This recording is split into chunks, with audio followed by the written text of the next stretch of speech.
Ready to get lost in Egypt's most breathtaking places? Look, everyone knows the pyramids. Postcards, movies, everywhere. But Egypt, is so much more than that. A country, a story, a living, breathing entity. I've spent my life exploring this place. I'm still finding corners that blow my mind. So I thought, let's do this. Let's make a list beyond the obvious. Kicking it off at number 10, Alexandria. This is the Mediterranean. The new one? The Bibliotheca Alexandrina, modern architecture. A giant sun disk tilted towards the sea. It's a city of layers. The vibe is just cool. Number 9, we're leaving the coast and heading deep, deep into the western desert, to Siwa Oasis. This place is an island of green in a sea of sand. Palm groves as far as the eye can see. Shimmering salt lakes, so buoyant you just float. The mud brick ruins of Old Shali. It looks like a giant sandcastle melting under the sun. Number 8 takes us back to the coast, but a different one. The Red Sea. This is Dahab. If Sharm el-Sheikh is the glitzy resort town, Dahab is its chilled-out bohemian little brother. The main strip is this walkway along the sea, lined with restaurants where you sit on cushions, feet almost in the water. This is the home of the Blue Hole, a legendary dive site, a giant deep blue sinkhole in the reef. Number 7, the White Desert, a Martian landscape on Earth. Massive chalk rock formations carved by wind and sand over millions of years. They look like giant mushrooms, a natural sculpture park in the middle of nowhere. Surreal is the only word for it. The real magic happens when you camp here overnight. The sky just explodes with stars. Number 6, Aswan, the Nile's tranquil rhythm. The best way to experience it is on a felucca, a traditional wooden sailboat. This is the land of the Nubian people, and their culture is everywhere. Brightly painted villages that dot the riverbanks.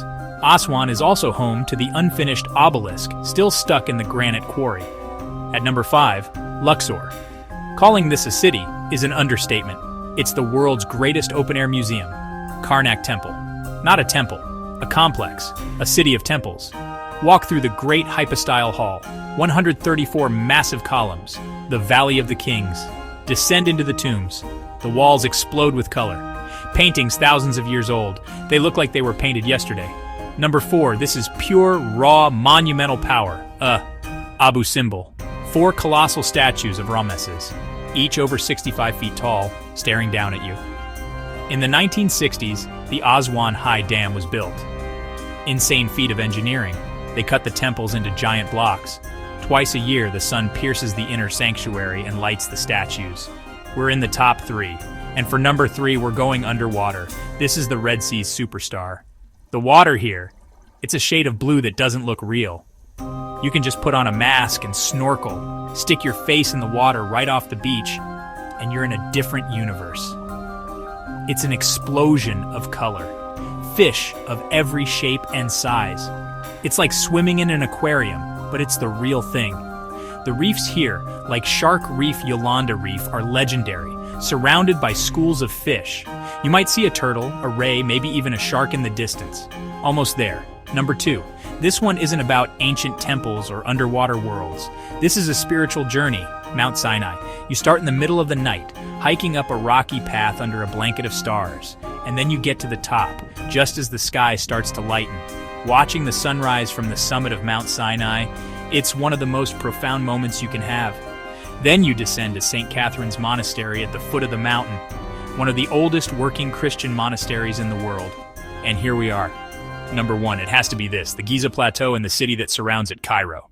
Look, I know I said this list was about more than the pyramids, but you can't talk about Egypt without talking about them, because seeing them for the first time, it's a moment that changes you. They are everything you've heard and more. They are perfect, massive. But the reason this is number 1 isn't just the pyramids. It's the collision, a sprawling, chaotic, vibrant megacity of 20 million people. You can hear the call to prayer, the endless traffic, the life of the city, all while staring at the face of the Sphinx. It's the ancient and the modern, the serene and the chaotic, smashing into each other. It's the past and the present existing in the exact same frame. This is Egypt. It's not a museum piece, it's alive. And that contrast, that beautiful, messy, incredible collision, that's what makes it the most unbelievable place on Earth. And that's a wrap. 10 places, 10 stories. This is just the start. This is just my list. The real story is the one you find for yourself. Egypt is a country you have to experience with all your senses. Taste the food, hear the sounds of the city, feel the desert sun on your skin. See the history with your own eyes. It's a place that gets under your skin and stays with you long after you've left. It's more than a vacation. It's an education, an adventure, a feeling. So, the question isn't just about which of these places is the best. The real question is, what are you waiting for? This country is waiting to be explored. It's full of surprises, challenges, moments that will stay with you forever. I hope this gave you a little taste of the magic that I get to call home. The work is never done. More to see, more to do, more to share. That's the beauty of it. Which spot would you visit first? Let me know. Drop a comment below. I read all of them. If you want to see more, do the thing. Like, subscribe, hit that bell. This was a full 5-minute journey. Thanks for watching. Now go do the work. Go find your own adventure.